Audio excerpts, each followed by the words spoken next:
Tem uma postagem que eu gosto muito, ela foi feita numa live do ICL, que fala sobre a dissonância cognitiva coletiva. Esses termos as pessoas não gostam, às vezes a gente coloca alguns termos desse aqui no canal e o pessoal reclama, com razão, porque a gente tem que democratizar a informação, nós temos que chegar até as pessoas de forma com que todos sintam-se abraçados com aquilo que a gente fala aqui. E quando você fala algum termo estranho, às vezes as pessoas se sentem até chateadas com isso, falam, pô, pra que isso, né?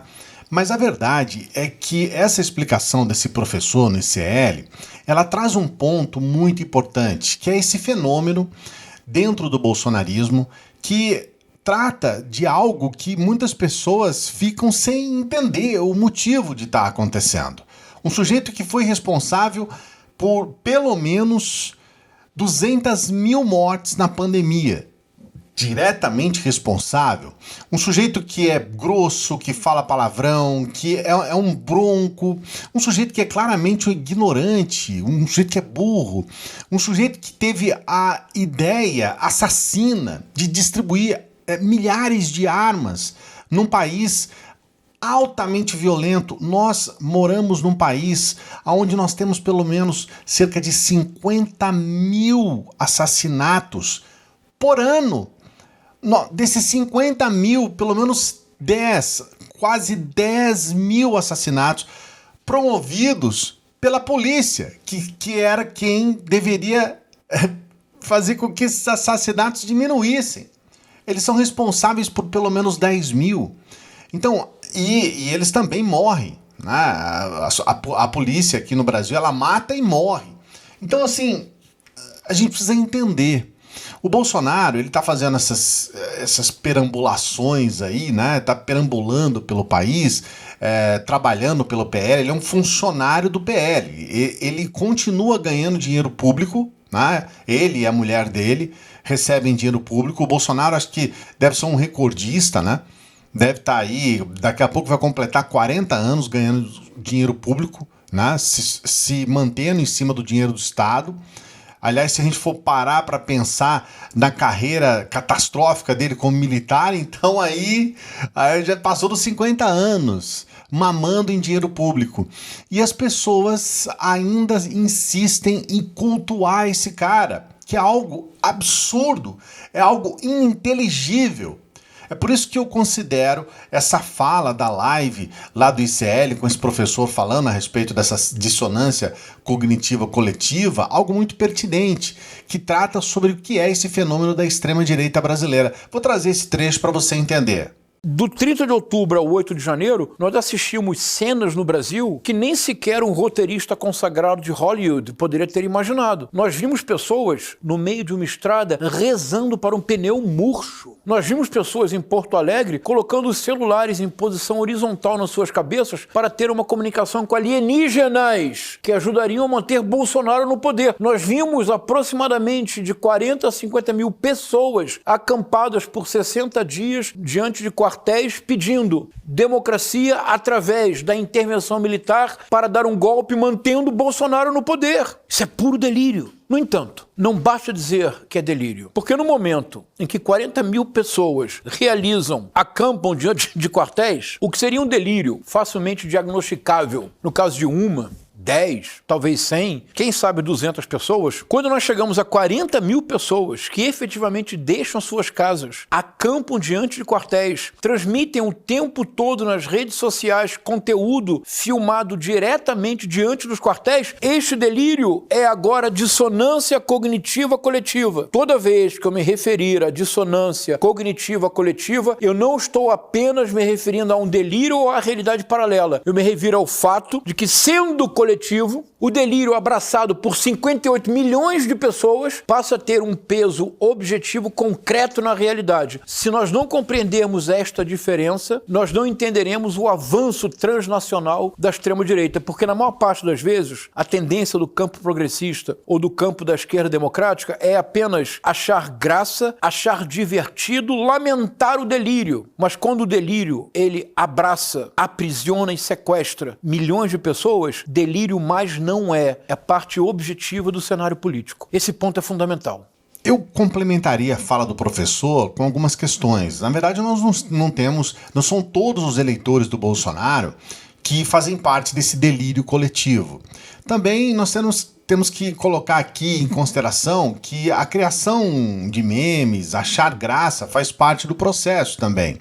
Mas muitas vezes, eu tenho uma reação inversa, eu fico assustado, porque por um lado, nós temos uma extrema-direita, essa extrema-direita nadando de braçada nas redes sociais, entrando nas casas, invadindo. Eu me recordo, há alguns anos atrás, há 2, 3 anos atrás, uma pessoa muito querida falando a respeito do avô. Ela disse, olha, de repente, em pouco tempo, em um ano, meu avô passou a ficar o tempo todo na frente do celular, o tempo inteiro na frente do celular, se radicalizou, começou a ficar uma pessoa mal-humorada, rabugenta. Meu avô era uma pessoa que dava risada, que achava as coisas engraçadas. De repente ele começou a brigar, a ser um sujeito briguento. Ele começou a ter só um assunto, que é esse assunto sobre política, sobre esquerda, falando mal, xingando, esbravejando contra outras pessoas. Ele ficou uma pessoa ruim. E essa transformação do avô dessa pessoa querida é uma transformação que aconteceu em muitos lares. E é por isso que as coisas começaram a ficar do jeito que estão. O que ocorre paralelo a isso? A gente tem percebido que não há uma resistência. Só que o que você vai ver aqui agora é um começo. É um começo de uma resistência. O Bolsonaro foi até o Pará e o que aconteceu? Eles fizeram uma manifestação e não permitiram, pelo menos por um período, depois ele passou no local lá e tudo mais, mas eles não permitiram que o Bolsonaro chegasse até a cidade. Mais uma vez, Bolsonaro é rejeitado pela população. Desta vez foi em Parauapebas, no estado do Pará. A população de bem e trabalhadora da cidade não quer a presença deste ser insalubre poluindo o ambiente. O que chamou a atenção é que os comparsas do mito que lutam por liberdade estão proibindo o povo honesto e trabalhador de se manifestar. Será que é proibido fazer protesto contra o mito? Quantos protestos Brasil afora não foram impedidos só para manter a falsa imagem de que o povo ama esse barriga de égua? Tomar é porrada aqui se quiser fechar. Vai tomar é porrada. Se quiser fechar aqui, vai tomar porrada. Vai tomar porrada. Vai tomar porrada. Fecha lá. Vai lá, demônio. Vai lá, demônio. Vai lá, demônio. Vai lá, fechar, demônio. Vai tomar bicuda. Vai tomar bicuda, demônio. Um valentão ameaçando da bicuda em um senhor de idade. Viva o bolsonarismo! Vai lá! Ele com a caravana e ele não permitiu, que é uma instituição que defende a agricultura familiar. Então, eles estavam fazendo uma manifestação para mostrar para o Bolsonaro a insatisfação deles em o Bolsonaro ter praticamente destruído, né, uma organização governamental que nem era uma organização governamental, era um ministério, né, que cuidava, uma secretaria com status de ministério, e esse status não era só pro forma, era uma questão prática de políticas públicas para a agricultura familiar. Bolsonaro arrebentou com isso, destruiu isso, e exatamente ali naquela região, né, a reclamação sobre o fato de não ter dado apoio aos agricultores familiares daquela região ali do Pará. O que eles fizeram? Eles fizeram uma manifestação. O pessoal da extrema-direita, que estava louco lá para bajular o Bolsonaro, para puxar o saco do Bolsonaro, eles ficaram chateadíssimos, eles não entenderam o que estava acontecendo. Acharam até que quem estava se manifestando era o pessoal do MST. Quando na verdade não. Hoje as cooperativas, as organizações, especialmente na agricultura familiar, elas têm se fortalecido porque eles têm percebido que não tem como, do ponto de vista individual, eles lutarem pelos seus direitos, porque hoje o agro, que eles chamam de agro é pop, o agro é isso, o agro é aquilo, ele está na mão de meia dúzia de grandes latifundiários que muito do que produzem sequer fica aqui no Brasil.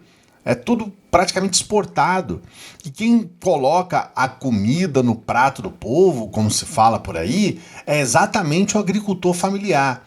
Então eles fizeram essa manifestação, pararam, e a gente tem visto aqui e ali, ontem mesmo, quando o Bolsonaro estava lá passando, né, numa dessas carreatas, ele está fazendo as cordonceatas, né? Pessoal que buzina a moto e tudo mais, ele voltou a fazer isso. E aí a gente vê aqui uma outra pessoa, e a joia, ladrão de joia, assassino, genocida, não sei o que, o pessoal coloca ali uma coisinha aqui e outra ali. Mas a verdade é que nós ainda não estamos fazendo praticamente nenhuma resistência a tudo que está acontecendo. Paralelo a isso, a gente continua nesse delírio, é um delírio que nós estamos vivendo. E eu queria saber o que você acha a respeito dessa manifestação que nós tivemos lá no Pará, com as pessoas não permitindo que o Bolsonaro chegasse até a cidade, ficasse preso na estrada. Eu quero saber o que você pensa sobre isso e essas manifestações que começam a surgir, manifestações de oposição ao Bolsonaro. Coloque aqui nos comentários o que você acha a respeito disso. Não se esqueça do like. Dê o like aqui pra gente levar adiante o nosso trabalho. E você sabe, nós estamos aqui juntos, pedimos para você dar aquela força pra gente. Você pode nos ajudar com qualquer valor pelo Pix, ou qualquer valor, mesmo que você puder ajudar, vai ser muito importante. Seja membro do canal, seja um apoiador do nosso Apoia-se. Está aqui sempre trabalhando para você, trazendo essas reflexões e informações de relevância. Daqui a pouquinho a gente volta. Salve, progressistas! Eu sou o Clayson.